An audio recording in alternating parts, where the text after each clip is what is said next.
वार्ताक्रम में श्री माँ के सभी बालक बालिकाओं का हार्दिक अभिनंदन है, हार्दिक स्वागत है। श्री अरविंद सोसाइटी हिंदी क्षेत्रीय समिति के ये सब वार्ताक्रम से सितंबर 2021 से चल रहे हैं। ये यात्रा तब हमने शुरू की थी और बहुत ही सुंदर पड़ाव पार करती हुई ये यात्रा आज यहाँ तक पहुंची है। हम सभी इन वार्ताओं से सब महसूस कर रहे होंगे, बहुत लाभान्वित हुए हैं। श्री माँ का जीवन, श्री अरविंद का जीवन और ना जाने साधना के कितने पहलुओं पे ये वार्ताएं हुई हैं। और आज की यात्रा पर चलने के लिए, उस पड़ाव पे झट से पहुंचने के लिए हम सब बहुत आतुर हैं। तो आइए पड़ाव पे आने से पहले श्री माँ श्री अरविंद के चरणों में अपनी वंदना करें, मातृ संगीत द्वारा ध्यान लगाएं। मेरा मोनिका जी से निवेदन है, कृपया ध्यान संगीत लगा देंगे।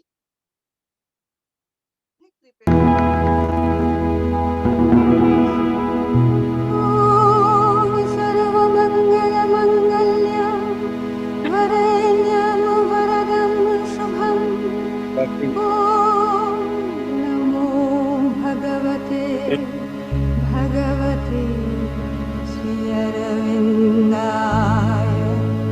ओम नमो भगवते श्री अरविन्दाय, भगवते श्री अरविन्दाय।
धन्यवाद मोनिका जी।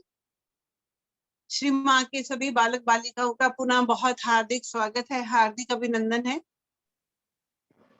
हमारी आज की वार्ता, मनोज जी आवाज आ रही है? ठीक, हेलो जी जी आ रही है, आ रही है मुक्ता जी, आ रही है। हमारी आज की वार्ता का विषय है चतुर्थ आयाम, फोर्थ डायमेंशन।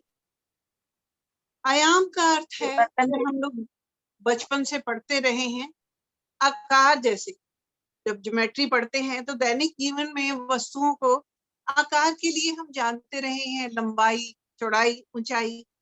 और अतिरिक्त चौथा आयाम जब जानते हैं तो समय। परंतु जब हम बीइंग की यात्रा पर चलते हैं, सत्ता की यात्रा पर चलते हैं, तो उसका कुछ और ही मकसद होता है। उसका जैसे अगर मोटे शब्दों में जाने तो एक आयाम के जीव हुए जैसे जो बिना मन के होते, जैसे पत्थर है, पौधे, जर्म्स और एलिमेंट्स वगैरह। दो आयाम के जीव हुए जो मन तो है परंतु अवेयरनेस नहीं है, जैसे डॉग है, स्नेक, थोड़े हायर एनिमल। और तीसरे आयाम के जीव हुए जिनमें मन और आत्म चेतना के है, वो है हम जैसे साधारण मानव। और चौथा आयाम जिसका हम आज जिक्र कर रहे हैं, उनमें है वो एनलाइटन बीइंग्स, सचेतनता के साथ, मन के साथ, जिन्हें एकीकृत कालातीत स्वयं की अनुभूति है। या यूं कहें, fourth dimension is a level of consciousness that in our human words and ideas represent a higher spiritual consciousness. It is a journey from human finite consciousness to infinite consciousness.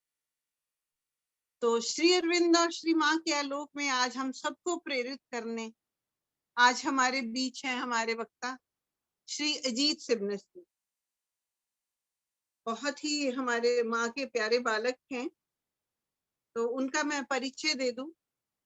Doctor Ajit सिबनेस हमारी कर्नाटक इकाई के प्रमुख हैं और Shri Arvind society की executive committee के सदस्य। वे society के बहुत सारे कार्यों के प्रभारी भी हैं। आप आईआईटी से इंजीनियरिंग विधा के स्नातक हैं, जिन्होंने बाद के वर्षों में इंजीनियरिंग में पीएचडी की।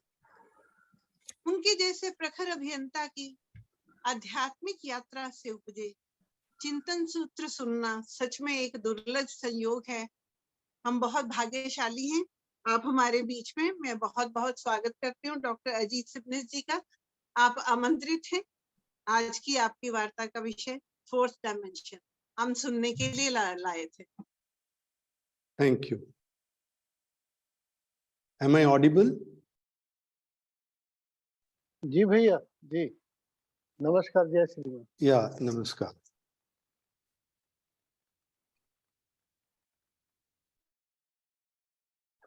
सभी को सादर प्रणाम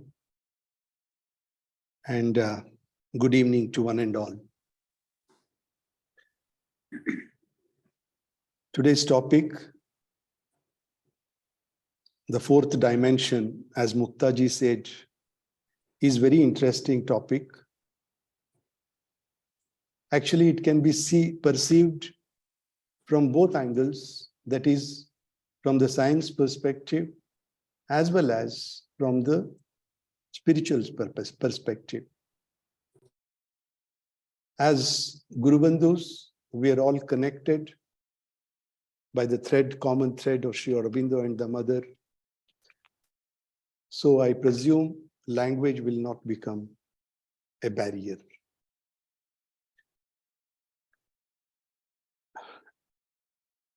Sri Aurobindo in his Life Divine, chapter 2, touches upon two important aspects under the chapter 2 negations. He talks about the materialists' denial of the spirit and spiritualists' denial of the matter.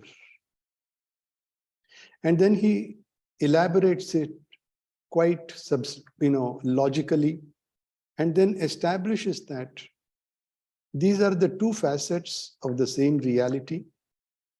And unless we reconcile between physics and metaphysics, the puzzle of the universe is not going to be resolved. Now, today's topic is so beautiful. When Manoj Bhaiya told me that I have to speak on fourth dimension, I right away agreed to speak on, not that I know the subject or I'm an authority on the subject, but Manoj Bhai, we can't say no to Manoj Bhai. And that is how we are at this topic. Thank you for inviting me for the second time. We all know, I would like to touch upon this subject from both angles, probably simultaneously. And that is why I have chosen to speak more in English, we all know that space and time, for that matter, all other dimensions became part of the universe or part of us after the creation of the universe is accomplished. So to understand this first three dimensions, or what we call as spatial dimensions, and the fourth dimension with respect to science and spirituality, or physics and metaphysics, we need to understand how the whole thing came about, how the creation happened, how Asat became Sat. And this will let us look at it very briefly from both scientific and from the science and then metaphysics or the spirituality point of view, philosophical point of view.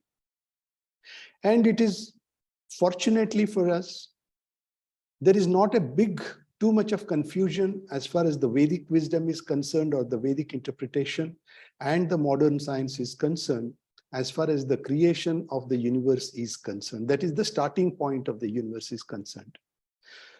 Even today, the science doesn't know why the creation happened. That's a different issue, that's a different topic. But let us go. The universe, both the sides agree that the universe began with a big bang. In 10th mandala of Rig Veda, we also have this reference, and there is a reference called Vispot, so that is the big bang. And if you recall the first sentence, first line of Savitri, it was the hour before God's awake. And it is actually what we are talking about is this moment, this instance where the time was not born. Even the gods were not awake. So it is that state, just to try to imagine what condition it must have been. So it is said in both the text or Vedic text and then the modern science, the entire universe was in the state of an extremely hot, dense super ball. This became, we were talking about the creation of the universe. When the whole thing came into the picture, and it was like a super dense ball at the beginning with a lot of temperature, extremely high temperature. And we should know that there are four fundamental forces that govern the universe as on today, as even the science understands. And these are the gravitational force, the electromagnetic force, the strong nuclear force, and the weak nuclear force. These are the four forces. You will come to know why I am bringing about the names of these four forces specifically, very shortly. So these are the four fundamental forces which actually are called the forces or the laws which govern the universe. So these immediately, as soon as the Big Bang happened, as soon as the explosion happened, it is said that immediately after this, these four forces actually got separated, and then the universe started expanding. And this, before the status of the universe before explosion, is called singularity in science, where all the four forces which I mentioned were all together. That means they were all unified. Before the explosion, they were all unified. After the explosion, they were all separated. So this status, when all the forces were unified, it is actually called the status of singularity as per the science. And then the Vedic reference, it is called as Brahma Bindu. So once we understand that, once there was this separation, and then there was cooling, simultaneous cooling, and then the whole universe started expanding. Then came the formation of the stars, planets, satellites, all those, the celestial movements, and then up to the human species, which are the highest evolved species.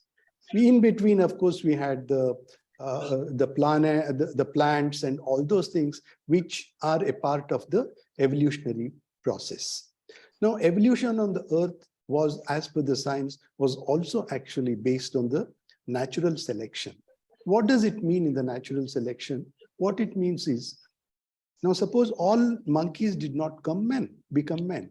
They all the monkeys did not transform themselves as human species together simultaneously. No, it didn't happen.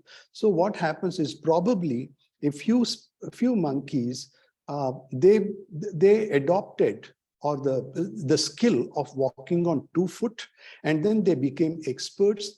And then probably few other monkeys also started walking like this. And then we don't know what is that critical mass wanted by the nature. Once the nature feels felt that, okay, this is the critical mass, it is enough for me to take the species for a higher level of consciousness or for a better species. And that is how few monkeys got transferred when the critical mass reaches. So here, what is important here is to understand whenever such critical mass, whenever such changes happen from one species to better species, it happens through mutation. There is a sudden change. We don't know what happens. It's not as up to the mutation period, it will be a gradual changes will happen. And suddenly, once the critical mass reaches, this process of mutation happens, and then suddenly there is a change for the better species. Now, what we should understand here, so the time is the first dimension. Even the Stephen Hawking, who is one of the greatest scientists who lived amongst us, he said the universal clock started ticking once the Big Bang, at the time of Big Bang. So that means immediately after the explosion, the time started clicking. So dear friends, the time and space are much, much before us. They are infinite, hence they are infinite, and then time is also eternal. The space is also completely different and also infinite in its characteristic. It's very relevant for us here to remember those lines from the Savitri, which the first line, of course, we said. Then there is, as we go further, it also says that something in the inscrutable darkness stirred, a nameless movement, an unthought idea, insistent, dissatisfied, without an aim, something that wished but knew not how to be, teased the inconscient to wake ignorance. This is how, as per the science, the creation actually starts. Very briefly, we are not going into the details, but let us keep these things in mind. Now, but I would like you people to just remember about the 4 fundamental forces which I talked. And then science also says that this separation of the 4 fundamental forces happened in the presence of a particular specific field called Higgs field. Let us not get into that, but there was a special field. Only once that the platform, the necessary conducive atmosphere was created, maybe in a fraction of a second or in a fraction of a much shorter period, there was a conducive field for all the forces which were unified together to got separated. So now let us come look at the creation from the philosophical point of view. I thought it would be very nice to stick to the story of the mother itself. I mean, told by the mother about the creation. The mother tells this story, which is probably repeated many times, but it is worth repeating here, worth knowing here. The mother says, mother was asked, how did the creation happen? The mother talks about this creation, like when whatever we call the Supreme Lord, the Supreme Shakti, the Absolute, the God, whatever we may call, he just decides to manifest. That is, he from Asat to Sat, he decides to manifest, and then he, it's very, he's an infinite. First of all, we should understand that the consciousness or the Absolute, the Supreme, is infinite. So how does the infinite, for the sake of manifestation, I mean, comes down and then becomes finite. So there has to be a process. And then he has to objectify himself. So he undergoes a process. Like he brings out his own consciousness outside, and then he calls it as the consciousness force. So he first, out of himself, he brings out and then formulates what is called the consciousness force, and then what we call it as the mother of gods or the Aditi. I would like to, there is an analogy also Mother gives here. It is like, there is a huge potential. Ultimately, there is within the Supreme Lord, he has an infinite potential to do anything. So it is something like that for us to understand. Mother brings in the element of mother the mother is the ordinary mother. That mother has a potential to bring out a child. She is able to bear the child. She is able to grow the child, nourish the child in her womb, and then it is possible, it is potential for her to bring the child into the outer world. So this way, the Supreme Lord has an infinite potential to bring whatever he wants and then manifest it in the outside world or objectify it in the outside world. So before creating this entire universe, manifestation happening before, so he formulates what is called as the consciousness force. And this mother, the Aditi, he tells her that now you go and then create the world. And that is how the world gets created. Now, he says, but there are two important conditions that are put. And what are those conditions? The manifestation should happen under two conditions of joy and freedom. The absolute joy and then the absolute freedom. So this joy and freedom, they become completely a part of the manifestation. Now the Divine Mother creates 4 entities: the light, which is the consciousness itself.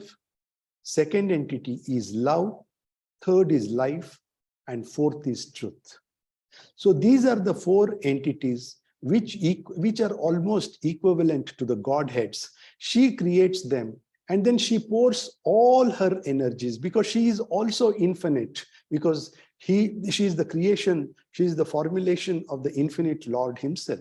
So she pours all her love, her light, her life, and her truth, is the pure truth, pure consciousness, into these 4 entities, and then gives them complete freedom to create the universe. You remember the story of Brahma, the creator, and then how Indra, Varuna, Vayu, all of them in the Upanishad story, all of them, they start thinking that they are superior and nobody can, nobody can supersede them. This story comes, and then same thing actually happens to these 4 Godheads or these 4 entities. So the light, after some time, as the evolution progresses, as it marches ahead, the 4 so-called entities, actually, they think themselves, they forget completely the source of their origin, from where they came, how they were created. They were completely, they were wrapped by the ignorance as the time passed, and then they exactly became the opposite of what they are. The light became the darkness, love became the suffering, life became death, and then truth became falsehood. So these are the 8 planes of consciousness, we can say, or the 8 dimensions of the consciousness which get created, and that is the world in which we are all born. The mother, God Mother, the Aditi, the creator, who created this universe, she gets worried looking at the world, and then she goes back to the Supreme Lord and then asks her what is to be done. And then he tells her, go back to their level, get down to their level, and then put in some more light, some more love, some more life, and then some more truth into them. And that is how the Supreme again comes down, descends from the summit of his consciousness comes into the inconscient level and then pours some more light, love, life, and that truth into these four entities. And then that is how the life begins, and then that is how the evolution starts.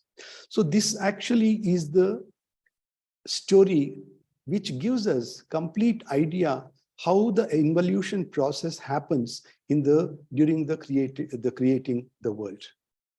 Now we have used the consciousness term or the consciousness force quite frequently in the past few minutes.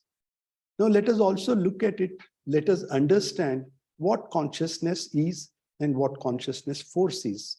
Let us look at it. As far as understanding by the science is concerned, in the common parlance, it doesn't make any difference for science or for the general understanding of the consciousness. It just becomes an awareness of myself, awareness of oneself, probably awareness of my surroundings, and to a very minuscule intensity or level, we also understand our inside a bit. What is happening? Suppose if at all there is any pain inside the stomach, we are able to understand. We are able to understand our inside, the heartbeats. Only such things we understand and not beyond this. So this is the consciousness which we talk about in the general terminology. Or this consciousness slightly gets elevated, as enhances when it goes, and then we perceive our surroundings through the sensory perceptions, and then probably we start hearing the songs of the bird, and then we start seeing the sunset, all these things. And then when we go slightly higher also, when we go at the mental level, we also will be able to perceive the thinking aspect of it, and then some emotional thoughts and all those things. This is the awareness, what we generally talk about, and then what Sri Aurobindo talks is the exterior consciousness is only understood as far as the science is concerned. So here what we are, as far as the general understanding, there are also not, everybody does not actually come and then agree with this idea of understanding or the definition of consciousness. But consciousness, also the science also feels that consciousness is actually the byproduct of the brain activities. They just equate it because of some complex neural activities. Then the interaction with the brain, the consciousness is evolved. So essentially, in simple terms, consciousness is a byproduct of brain. Some set of people say, and then some people actually say that it is the consciousness which is responsible for the brain activities. And then there are third set of people who actually says consciousness is a fundamental aspect in the existence or in the universe, like time and space, and hence it cannot be explained in terms of physical processes. This actually is the understanding of the science. Now, in terms of Sri Aurobindo, I think how he defines consciousness is something marvelous. Why I am keeping both the things to you is just to make a point how relevant Sri Aurobindo to the modern world even today is. Because whatever is shown, whatever is spoken by him, whatever is given to him, exactly matches, or probably it becomes a guidebook for the scientists even to understand. Now, when he explains consciousness, he says that it is a truth consciousness, it is the pure consciousness. It is the consciousness which is the fundamental reality in the universe. Nothing can exist without the consciousness. It is the power, it is not only the power of awareness, but it is also the dynamic energy. It is omnipresent, it is omniscient, and it is omnipotent. No, it is also, he also says that, it is the alpha, it is the omega. And nothing without the play of consciousness can happen. It is exactly it is that consciousness actually which organizes and arranges different activities, even the microcosms and the macrocosms. Everything in the universe is arranged by this. It is actually the Isha of the Isha Vasyamidam Sarvam. It is the essence of Tena Vina Trinamapi Na Chalati. And it is also the it is the grade of consciousness which in us makes us different and then actually unique. No, it is this pure consciousness which we call it by several names. We call it God, we call it absolute, we call it supramental, the supreme reality, the transcendent, all these things. And then there is also in Vedanta, Prajnanam Brahma, that also is there. So the consciousness is nothing but Brahma. Now we have actually established the relation between the space, the time, and consciousness. So we have understood that it is the consciousness which Sri Aurobindo says that it is not just consciousness, which is the power of awareness, but it is also the creative, the energy. So this is where Sri Aurobindo tells us that the consciousness or the consciousness force is actually the primary dimension which actually has created this universe. It is only after this all other dimensions have created. Now let us keep this for a while. Now let us come to today's topic, and the title of the topic, fourth dimension. All we have right through our school days, whenever we talk about fourth dimension today, suddenly what comes to us? What comes to us is time, isn't it? Oh, fourth dimension, it is time. We look at it only from one angle. Now let us look at it from that angle also. Now, most of the universe, even today, can be explained and can be understood by Newton's laws of motion and then his mechanistic worldview theory. So that means it applies to the macrocosmic world, macroscopic world. So most of the things are adjusted and then understood by him, by this. But this perception of understanding the universe got changed when Einstein came into the picture, and then he presented his general theory of relativity in 1916. It is very interesting to note that Sri Aurobindo and Einstein were actually contemporaries. The period of Einstein was between 1955 and 1879 to 1955. So 1855 to 1979, it was actually the period. And then when Einstein presented his famous equation E is equal to mc square, probably during 1908, and we can probably draw parallels to what Sri Aurobindo had achieved by that time, we come to know that both these great souls had actually quite far advanced in their respective field. Now, some people even call this, so he introduced this, the fourth dimension or a new dimension, let us call it as new dimension called time. I am reminded it is very difficult. Muktaji explained it so beautifully, but on the other side of the facet, I was just trying to understand, and then I just remember how my school teacher used to explain me. Suppose A and B are two good friends, and then A invites B for a lunch. They want to have lunch together, and then A tells B that you come out of your house, walk 100 meters straight, take a right turn, walk another 100 meters. You will find a hotel. So you will find a restaurant. We will go there and then have a cup of coffee. Now, B follows A's instructions.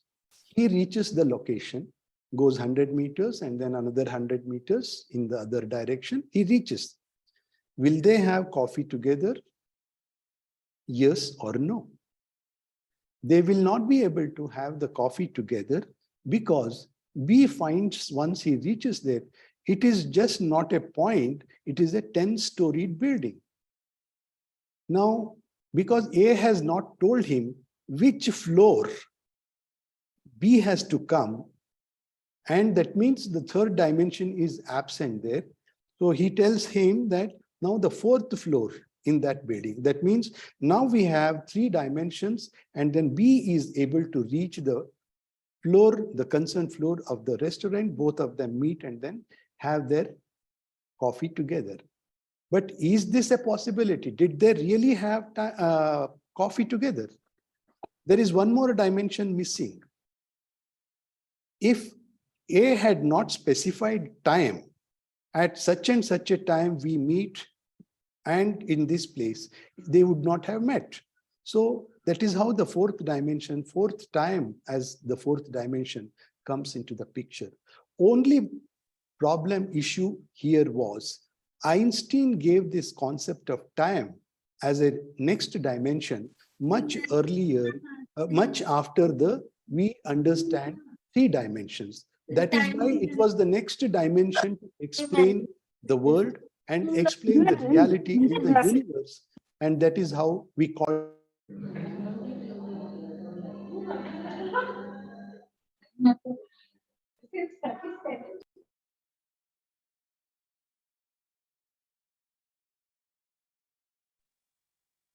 Doctor साहब आपका unmute करें. हाँ.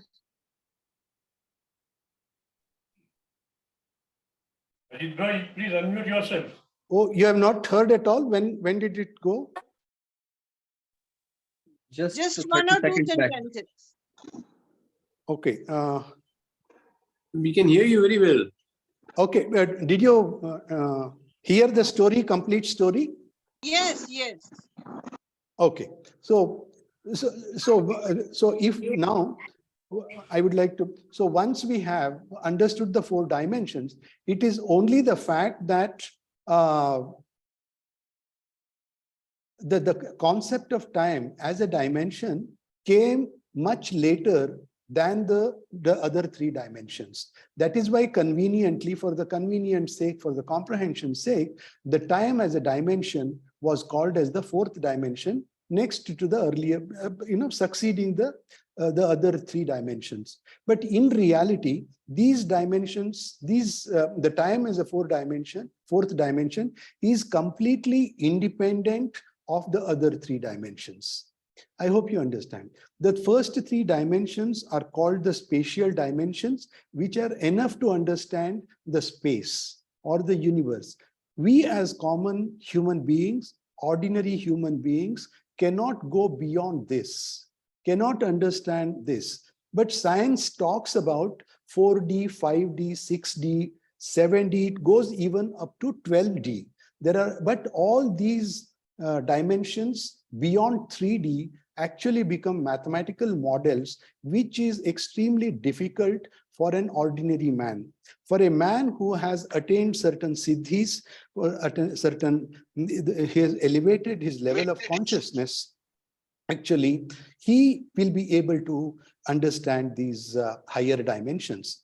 There was also a time in the universe, we can actually try this. We heard the story and we are able to understand the 3rd dimensions and the 4th independent dimension as time.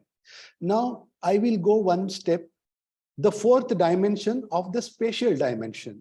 I will give you an exercise and then let us see whether you are able to imagine that. Now, let us say we are in a small room, and then I will tell you that there is a fan in the small room, and how do you locate the coordinates of the fan in the room?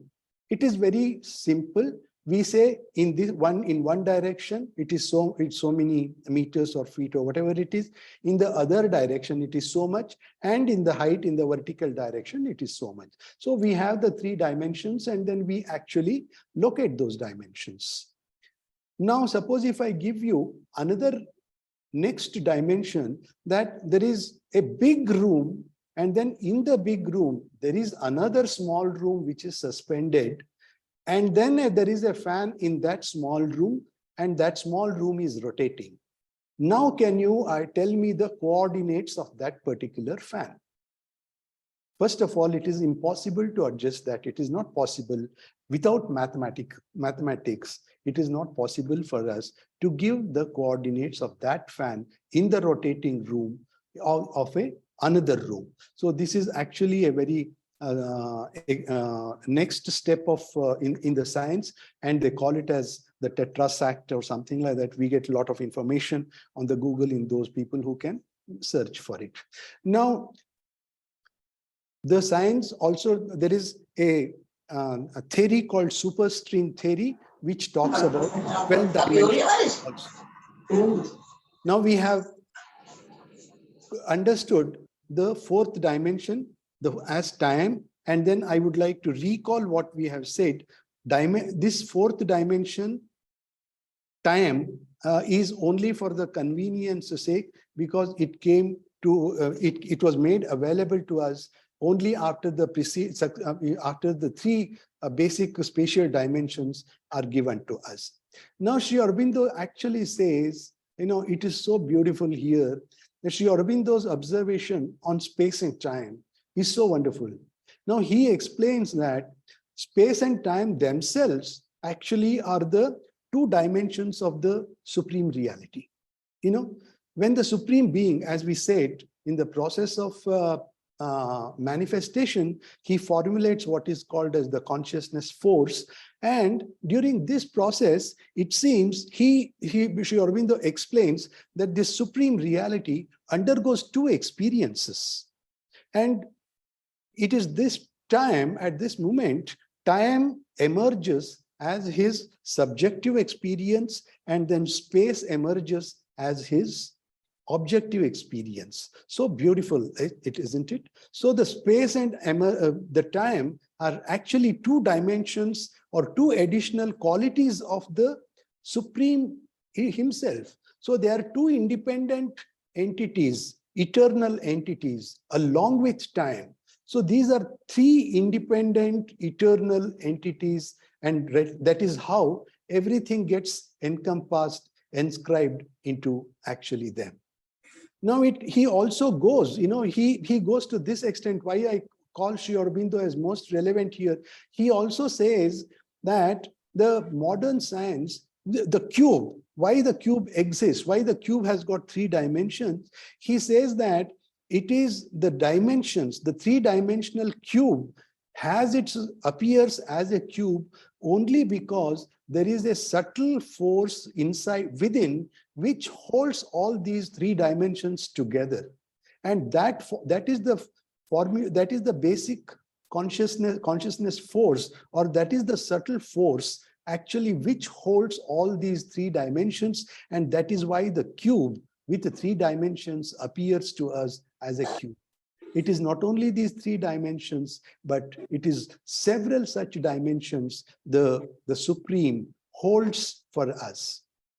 And this is how in yoga, and Sri Aurobindo also gives tremendous importance to the time.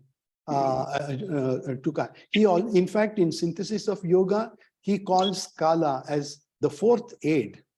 And in also we have Kalaya Tasmai Namaha is the regular shloka, which actually almost is very familiar to us. We also should understand we are at a level where we have mastered three dimensions only. The length, the breadth, and then the height. If for understanding purpose, if we take these three dimensions, we have actually mastered three dimensions. We can go and come back and up and down and other things, but we cannot do this with time. We understand time as a dimension only in one direction. So that is why we are not able to go back in time and forth in time. We know the time existed because time exists eternally. We know that it existed, but we cannot travel back in time and then understand, except those siddhis. There is an exception, those yoga siddhis who have achieved the yoga siddhis. So this control actually over the time will become, and it is mentioned only when a man, the human species, gets elevated to the level of when he becomes Vijnanamaya Purusha or the Gnostic being, he is actually able to travel to and forth from time. Now we have understood actually what the creation is, what the consciousness is, and what are the dimensions, what are the three dimensions, and what actually is the fourth dimension. Fourth dimension is only time, that is only for the convenience purpose, but actually the entire dimension, one primary dimension, one primary force, or the dimension of the Supreme Lord, which holds all these other dimensions, is the consciousness force. And that is the primary dimension of the Supreme Lord itself. Now, we talked about the dimensions of the Supreme Lord. You know, it is very interesting. We have the Vedas say, you know, there is a reference in Bhagavatam. It says the universe or the Supreme Lord is made up of 64 dimensions. The Puranas talk about 14 lokas, and then each loka is considered itself as a dimension. And Mother talks about 12 dimensions. She says, in addition to the 7 chakras, there are 5 more chakras, which when she was experimenting with Theon, and then she says she could actually identify 12 dimensions. And then Sri Aurobindo talked about 8 into 8 dimensions, which we will see shortly. And in all these things, and it's one more interesting thing is the superstring theory talks about 12 dimensions. And the one more well-known scientist, reputed scientist, Professor Kaku, who is an expert, who is considered as an expert in superstring theory, and who is living right now. You can search Google and then you will find many of his talks on superstring theory and other things. He actually says, it is wonderful. Every time I start working on these dimensions, I end up with these numbers of 8, 12, 16, or the multiples of 4, or the multiples of 8.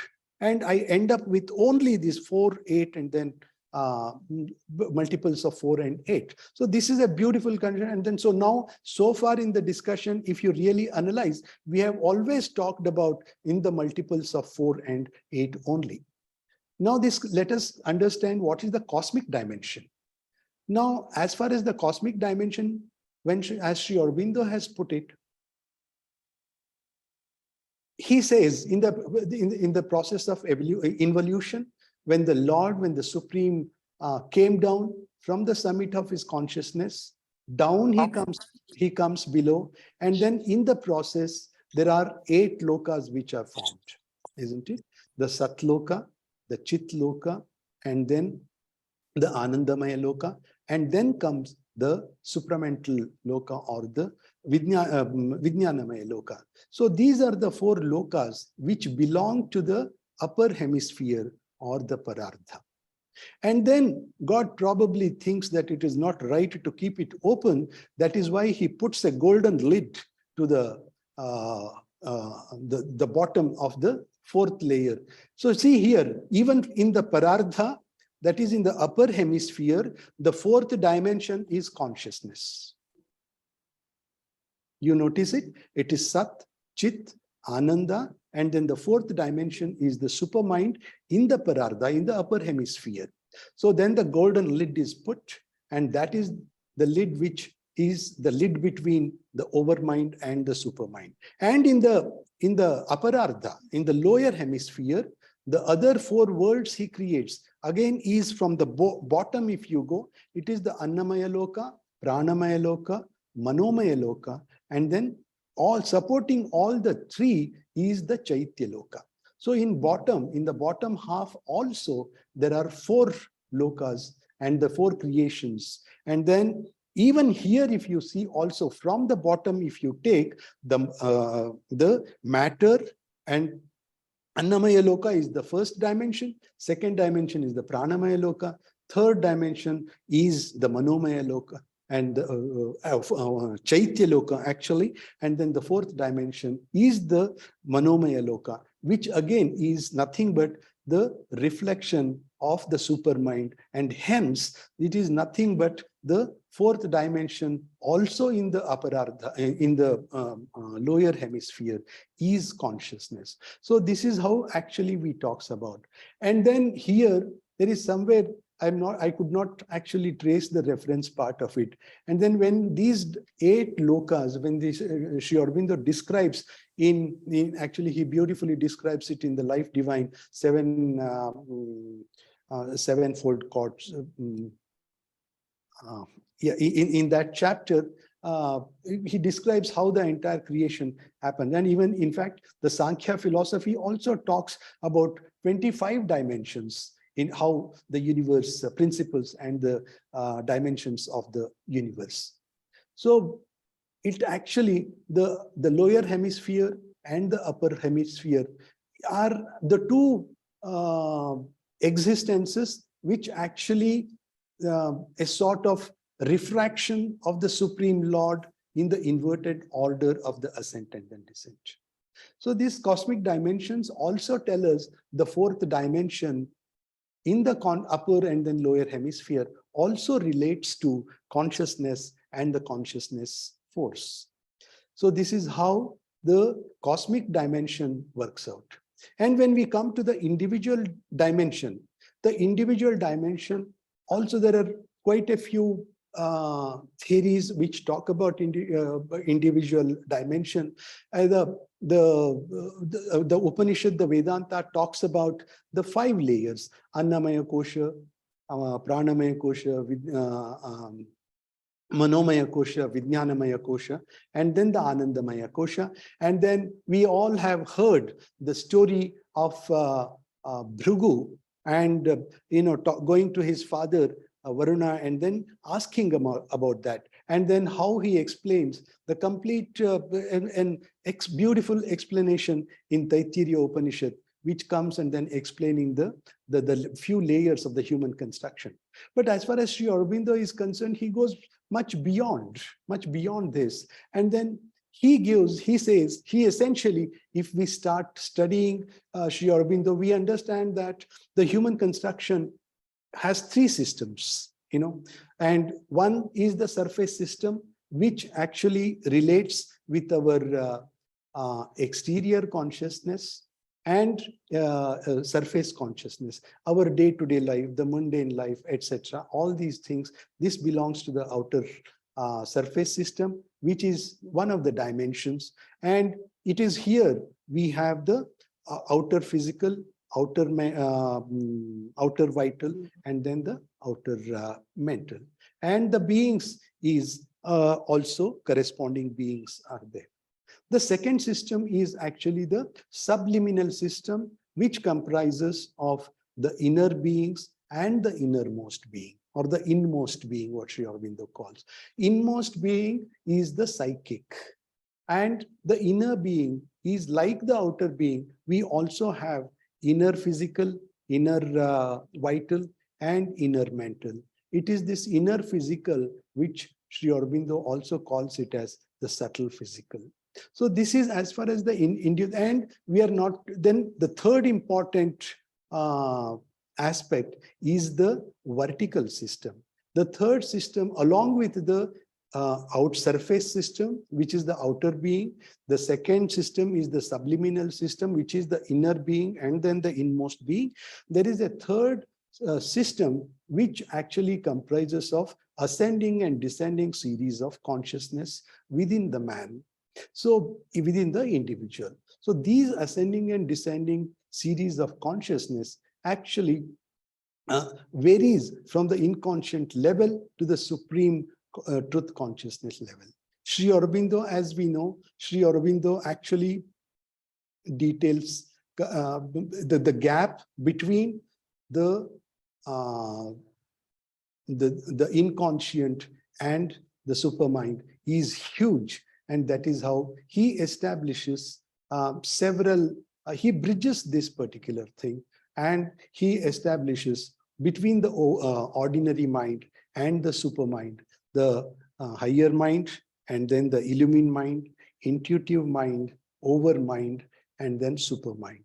And it is at this overmind level where actually there is the overmind, the higher part of the overmind, which is closer to the lower part of the supermind, is actually the interface, and that is the golden lid which we talked about. And then that is the hiranmayena patrena satyasyapihitam mukham tattvam pushana pavrunu satya dharmaya drishtaye. And it is that golden lid which one should break, and then it is there once the ascending happens simultaneously, ascending and descending of consciousness happens, the supramentalization takes place. So this is the third important system, so the dimension of the individual. Now these are actually, so we talked about the cosmic dimension, and we also talked about the individual dimension. And I was actually thinking, and what other dimensions could we think of? Even probably mother's symbol itself gives an idea that mother symbol, the external petals, actually the mother symbol itself gives us the idea that integral yoga itself is 12-dimensional. Just imagine the mother's symbol, and the integral yoga is actually at the core, and then the outside 4 petals, each petal representing the integral yoga, actually can be understood with the 4 founding pillars. One is the integral Advaitism aspect of integral yoga, and integral Advaitism has got 3, can be explained in 3 sub-dimensions. One is the concept of the absolute, and then the other one is the concept of the real world, which is important. And then it is the reconciliation between the spirit and the matter.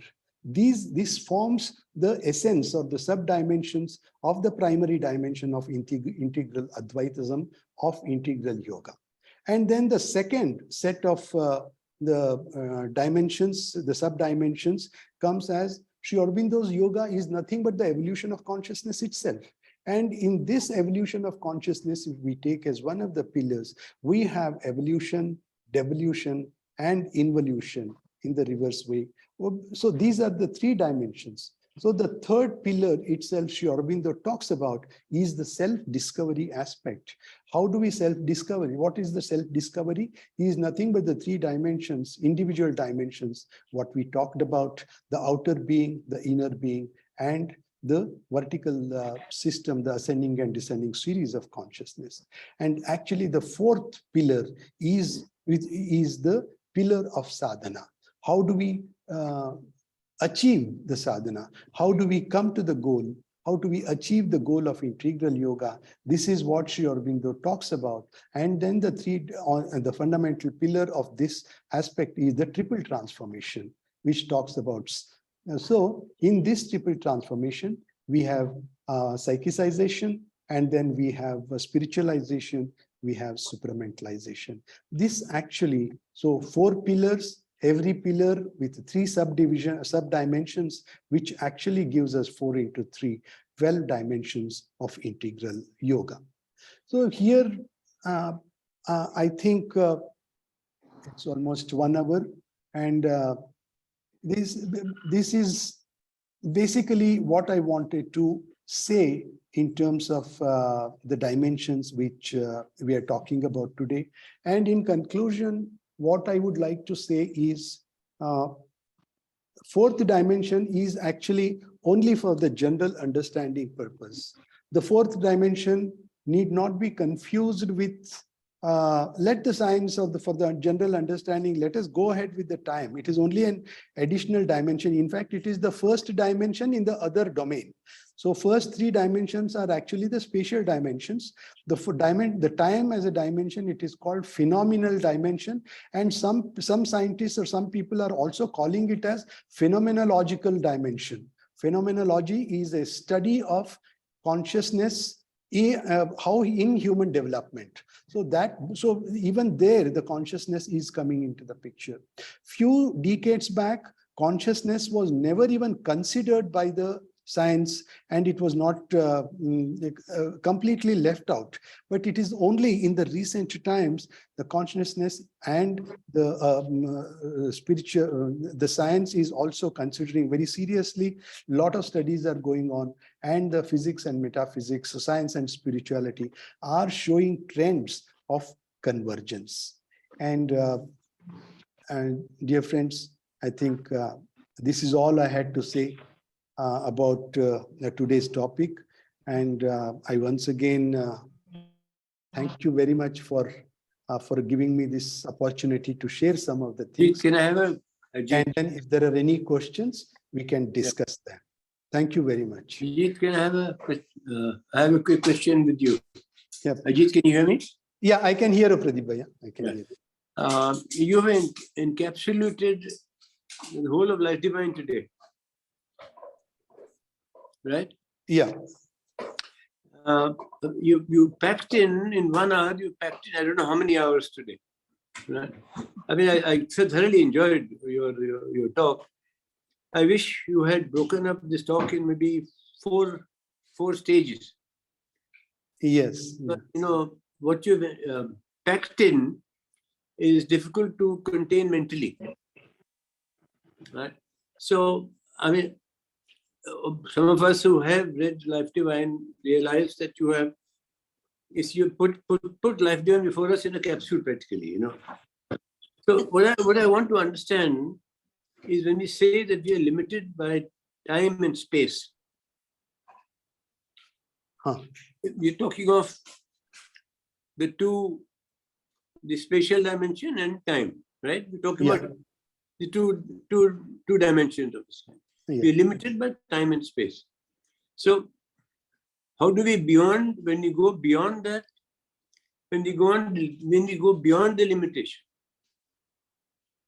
the process of going beyond the limitation is going beyond, is evolving. Yeah. Now going in that. Yeah, going beyond the limitation itself is the aim of integral yoga, isn't it?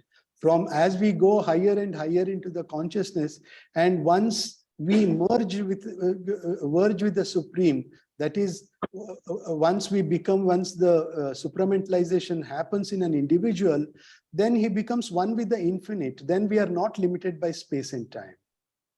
Okay. And that is why I said only one becomes a Gnostic being, he has the control over time dimension. We can come back and then forth. It is because it is only at the supramental level where the complete picture of past, present, and future, all these things, the truth in its entirety and in oneness gets revealed to us. Below that level, it is all the mind game, which, as Sri Aurobindo puts it, even the overmental gods have, it is the union or the unity is not there. The multiplicity still continues even at the overmental level. So it is at the supramental level where the unification takes place. The multiplicity, that famous line of Sri Aurobindo, the eternal unity of the many and the multiple.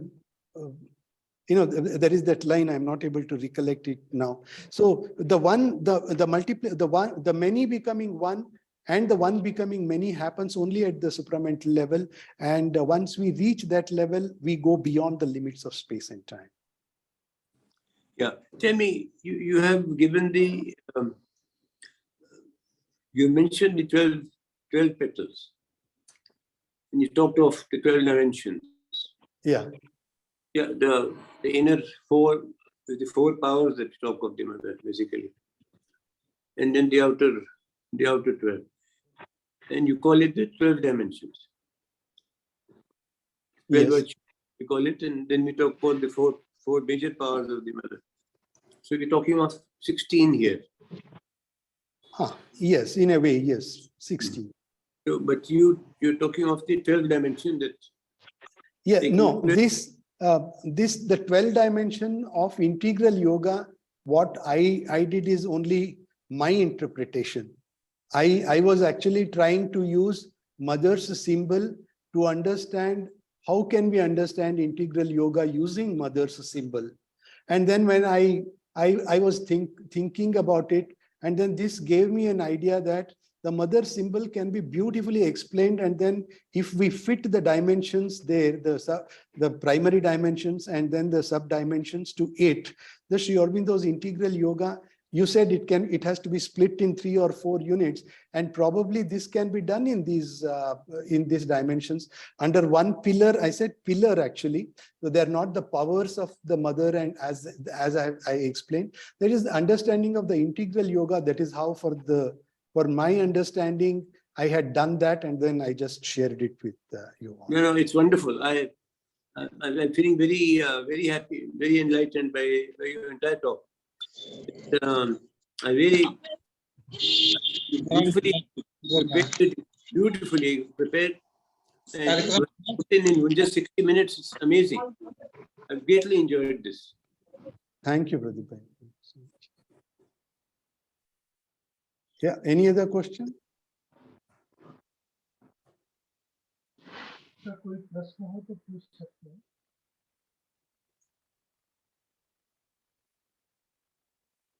Unmute करके पूछ लीजिए किसी को कोई प्रश्न। मनोज भाई आप जी मनोज भैया, चैट बॉक्स में तो कुछ नहीं है। असल में उसको पचाने में इतना हम खो गए हैं सारे।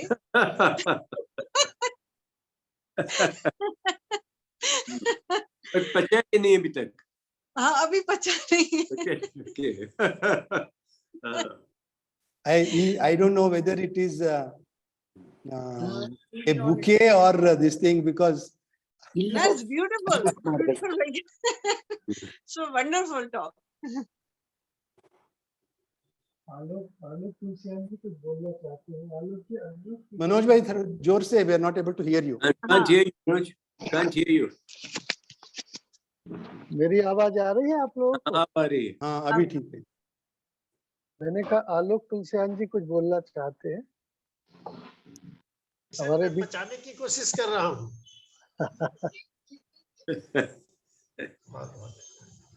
अभी तो चबा ही रहे हैं कि बचा है?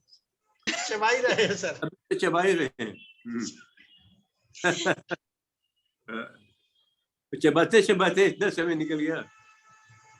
So Ajit. हाँ प्रदीप भाई, yeah. Ajit, अभी तो 60 minutes में तो we are chewing only. So the digestion part is going to be much later. Doesn't matter. I think whole life is there, whether it happens in this life or the next few more lives. Except the only thing what you have done is you made us chew much more than we can digest, you know, just now. पर भैया ने गागर में सागर भर दी, इतने सच में इतने थोड़े टाइम में। सागर भर दी, सही बात। और Ajit, can I make a small reference? Please. Pawan speaking. Yeah. Yes, Sri Aurobindo, you have been talking about the 4 pillars. Sri Aurobindo talks about his 4 pillars. About first is the omnipresent reality. Second is evolution. Third is supermind, and fourth is at the crossroad of our. No. So this is just for reference. Yeah. Thank you. It's very nice. This is again the life divine. What you said, Pawan? yes. No, it's in the life divine itself, but generally he speaks about whenever he begins, it's the omnipresent realities, of course, from the life divine itself. And then second is evolution, third is supermind, and fourth is at the crossroads of human Homo sapiens. You know, actually, it is so marvelous to see Sri Aurobindo. You know, in Life Divine, wherever there are many places he touches upon this space and time, and then the dimensions so eloquently. In Upanishads, his commentary on Kena Upanishad, Isha Upanishad, he beautifully explains how it happens. And then he brings in the comparison And in Life Divine, he goes completely different and he explains it completely. In Letters on Yoga, it is so different. In Letters of Yoga, he makes it so simple and then so that disciples can understand.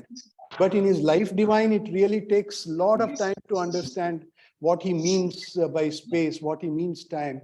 And another beauty I understood is Sri Aurobindo never says it is space and time. Wherever he uses it as time and space. And it is so beautiful to see that it is the time is the first dimension to come into picture and then followed by space. The time dimensions begins immediately after the Big Bang takes place.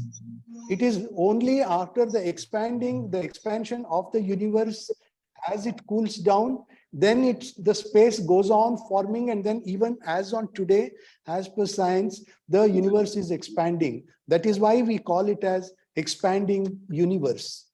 So we are not, the universe is not seeing any contraction. Even till today, the time is also extending, the space is also extending, because our measurement of time is the maximum limit is only in the light years, and as compared to the, if at all there is any horizon to the space, which is the infinite horizon. That's why Sri Aurobindo uses infinite boundaries, or the framework, infinite framework within which we come under. So these oxymorons used by Sri Aurobindo, they themselves are it's a beautiful journey to begin with. And when he starts talking about, his explanation, how instinct works, how reflex action works, and then how consciousness evolves from stage to stage, from animals to human, etc. And these several experiments what we conduct, for a simple experiment, what makes the birds, to follow that extremely complicated, simple, beautiful arrow formation. How birds are able to, it's a scene for us, all of us would have seen that arrow formation of the bird. How does it form? How does one bird understands that it should fit in some that? It is finally scientifically also understood that it is a perfect aerodynamic formation when the birds fly in that arrow formation. And in that, the study also is made by using a lot of, every bird was tied with a sensor, and then that kind of a science which has been done. The bird which is not able to fly, or which is not very strong enough to fly, actually comes in the middle. The other birds push it in the middle of the arrow formation, so that the naturally created pressure by the surrounding birds gives that weaker bird to afloat itself. Where does this come from? They have not attended any management course. They have not attended any other thing. From where does it come? We call it as, and you ask anybody, we just say that it is nature. And where does that nature to the birds come in from? This is, so there are several modern experiments. Why the consciousness, the science is just not converging consciousness. There are several. There is also a beautiful experiment which actually is called, this became one of the documentary films in the National Geographic. A tribal man talking to elephants. Probably you will find it also in the in those YouTubes or something like that. This was actually documented. There is a tribe in Africa, and that tribal people actually can communicate with the elephants. So there was a group of elephants, with wild elephants, which start attacking this tribal group. And in this tribal group, to record these wild elephants communicating with the tribal men, there is a National Geographic photographer who is also there.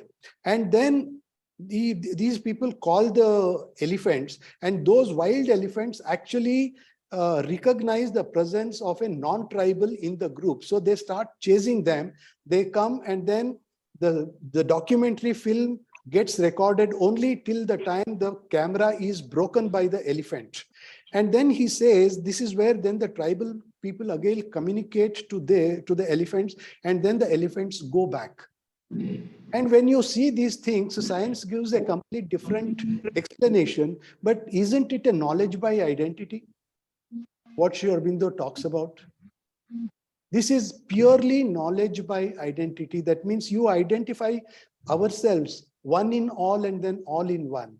When this concept comes, there is another beautiful experiment which is called instantaneous communication. Instantaneous communication is a highly scientific experiment where they separate the two electrons and then they separate it to a distance be much more than the light, distance of the light speed of light. So when the spin of the one electron is changed, instantly the other electron changes its rotation, which means to say that it is faster than, there is a communication which happens faster than the speed of the light. So this also actually one of the setbacks to Einstein's theory. Einstein said nothing can travel faster than the light, but there is a communication which travels between the two electrons, which travels faster than the speed of the light. So this is one of the other important experiments which is called as instantaneous communication. So there are several experiments like this where we can go on substantiating and then converging science and spirituality.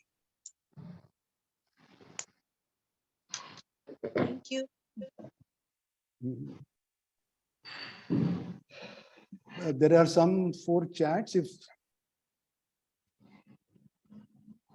Rajalakshmi जी ने कोई प्रश्न पूछना चाहा था।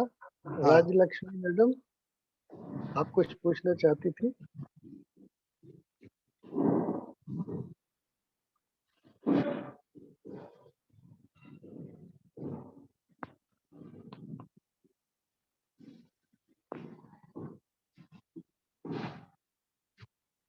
चारू अरोरा जी ने कुछ पूछा है, आप सामने आके पूछ सकते हैं। चारू जी।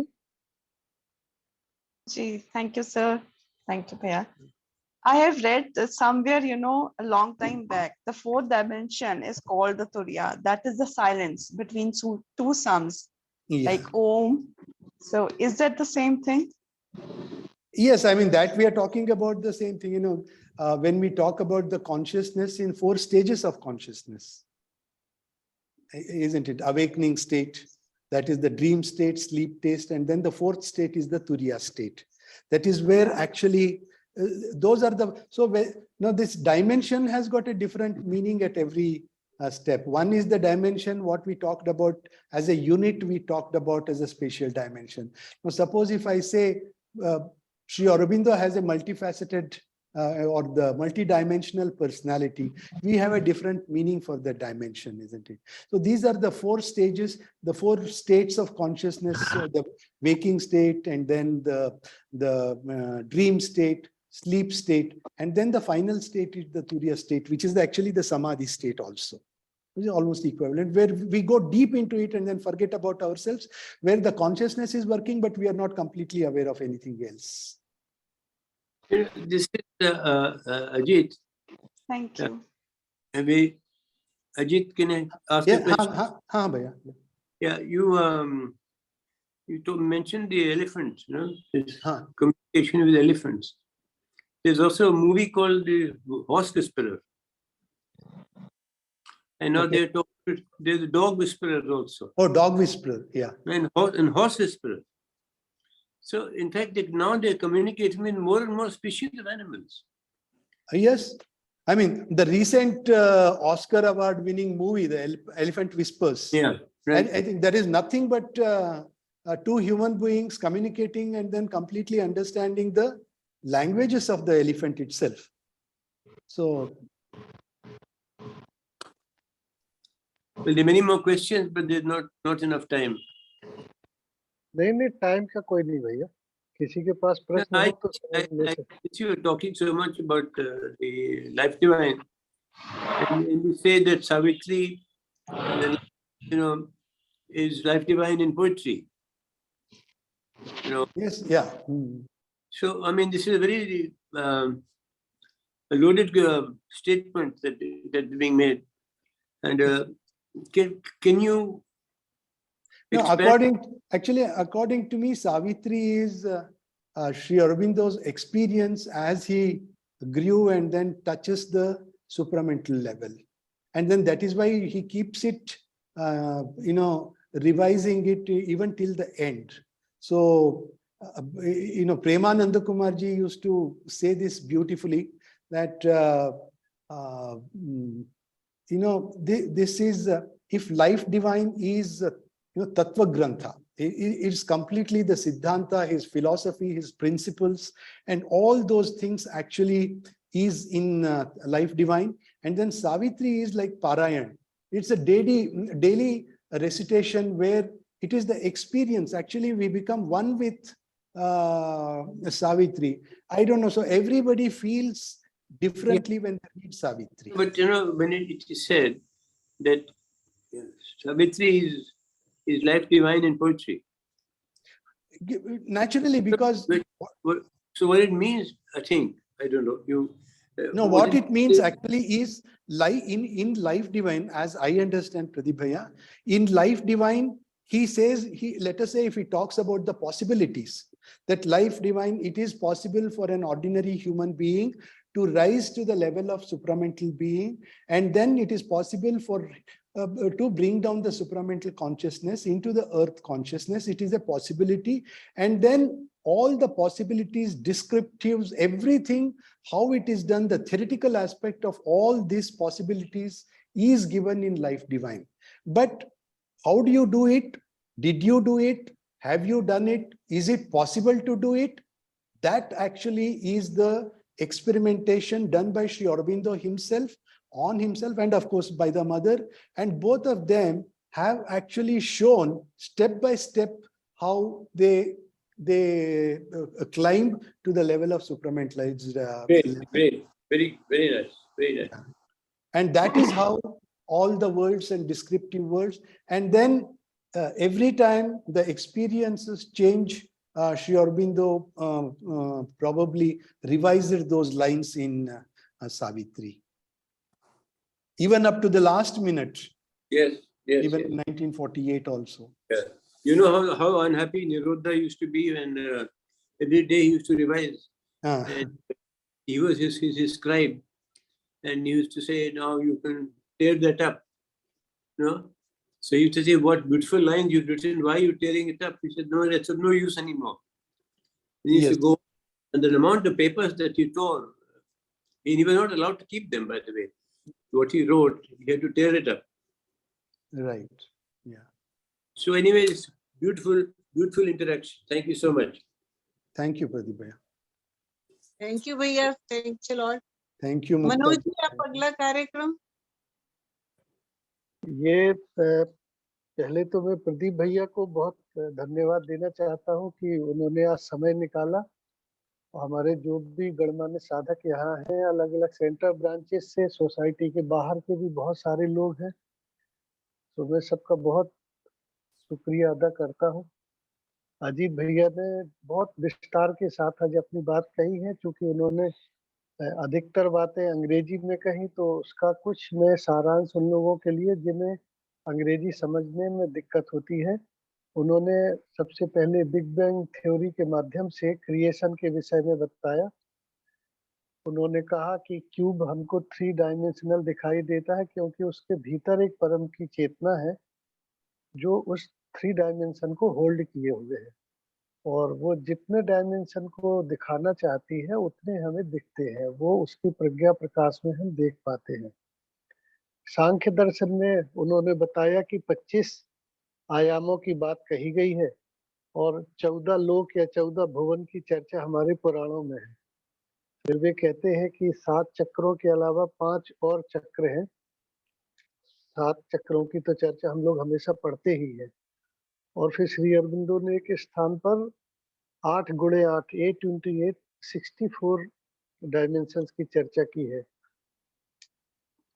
सुपर स्ट्रिंग थ्योरी जो काकू ने दी है, उसमें बताया गया कि 4 और 8 के जो मल्टीपल हैं उसमें हम डायमेंशंस को पाते हैं. जैसे 4 है, 8 है, 12 है, 16 है, इस तरीके से बढ़ता जाता है. आगे जाके उन्होंने चर्चा की दो हेमिस्फीयर की, अपर हेमिस्फीयर जिसको हम लोग अपरार्ध कहते हैं और नीचे का हेमिस्फीयर जिसको हम लोग लोअर लोअर हेमिस्फीयर कहते हैं, जिसमें उन्होंने बताया कि जो अपराध है ऊपर वाला उसमें सच्चित और आनंद की चेतना है और उसका उन्होंने बारीकी से विश्लेषण किया। और नीचे का जो स्फीयर है जिसमें मन प्राण और शरीर के लोक है, और उसमें एक चीज जिसकी चर्चा अन्य स्थानों पर की गई है, आज यहाँ पर मैं जोड़ना चाहता हूँ कि इन दोनों लोकों के बीच में भगवती माता विराजमान है। तो श्री अरविंद जब सावित्री में कहते हैं she is the golden bridge the wonderful fire, तो वो जो गोल्डन ब्रिज माँ भगवती स्वयं बनी है, उन्होंने ही ये मन प्राण और शरीर का जो निचला गोलार्ध है इसको ऊपरी गोलार्ध के साथ जोड़ा है, और उनके माध्यम से ही हम इसमें निचले गोलार्ध से ऊपरी गोलार्ध में जहाँ पे आनंद के लोक है, फिर उसके ऊपर चित्त के लोक है, ऊपर सबसे ऊपर सत्य का लोक है। तो ये दोनों जो गोलार्ध है उनके बीच में माँ भगवती स्वयं उपस्थित है। भैया ने बताया कि जो माता जी के सिंबल का सहारा लेके उन्होंने एक व्याख्या की, और उन्होंने बताया कि जो चार बीच में महाशक्तियां हैं उसमें अद्वैत की उन्होंने बात की, एब्सोल्यूट की बात की, रियल वर्ल्ड की बात की, फिर स्पिरिट और मैटर की बात की, इसकी रिकॉन्सिलेशन की बात की। तो ये सब इतनी मनमोहक चर्चा है, इसको वास्तव में ठीक ही कहा गया कि इसको समझने में बहुत समय लगेगा, पर जिन लोगों ने भी इसका आनंद लिया है वो सब इस बात से कहीं ना कहीं सहमत होंगे कि ये एक ऐसी यात्रा है जिसपे हम सब जाना चाहते हैं। तो सेल्फ डिस्कवरी ही वो अंतर की यात्रा जो है, वो एक जो डायमेंशन मैं कहना चाहूंगा जिसको भैया ने कहा कि असल में जो एक्चुअल जो एक प्राइमरी डायमेंशन है वो कॉन्शियसनेस का डायमेंशन है, और जो परम पिता का सुप्रीम लॉर्ड का डायमेंशन है, जिनके माध्यम से ही हम ये कर सकते हैं। और साधना की दृष्टि से अगर हम चाहें तो साइंस में तो हम लोग पढ़ के एक्सपेरिमेंट करके ये सब कर सकते हैं, और सेल्फ डिस्कवरी की फील्ड में जब हम जाते हैं तो उसमें सरेंडर बहुत बड़ा एक आयाम होता है, जिसको हम लोग यदि पकड़ के चले तो शायद कुछ हमें समझने में भी मदद मिल सकती है। तो ये मैंने कुछ संक्षिप्त जितना सीमित समय था उसमें इन बातों को कहा, जिससे जो लोग इसमें और ज्यादा रुचि रखते हैं तो वे इसको पढ़ सकते हैं, समझ सकते हैं, चर्चा कर सकते हैं।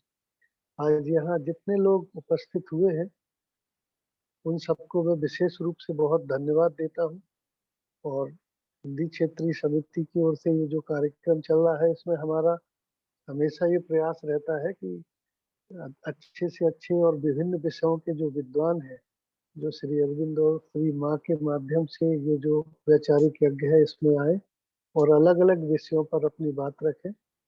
डॉक्टर अजीत सबनीस का मैं विशेष रूप से धन्यवाद देता हूँ कि उन्होंने मेरे इस अनुरोध को, हिंदी क्षेत्र के इस अनुरोध को स्वीकार किया और इतने अच्छे तरीके से इस विषय को रखा। सो मैं सबको बहुत बहुत प्रणाम करता हूँ, और आप सबसे निवेदन करता हूँ कि इसी तरह ये जो हमारा वैचारिक यज्ञ है इसमें आप लोग सम्मिलित होंगे। अगले महीने फिर से हम लोग मई के महीने में आखिरी रविवार को एक नया विषय और नए वक्ता को लेकर आपके बीच में उपस्थित होंगे। बहुत बहुत धन्यवाद। जय श्री राम। धन्यवाद मनोज भाई। मोनिका जी कृपया मातृ संगीत चलाएं ताकि ध्यान के बाद हम जी मैम।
मनोज भाई, मैं निकलूं?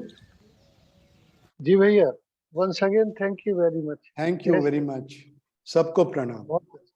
बहुत अच्छा, थैंक यू। जय मां।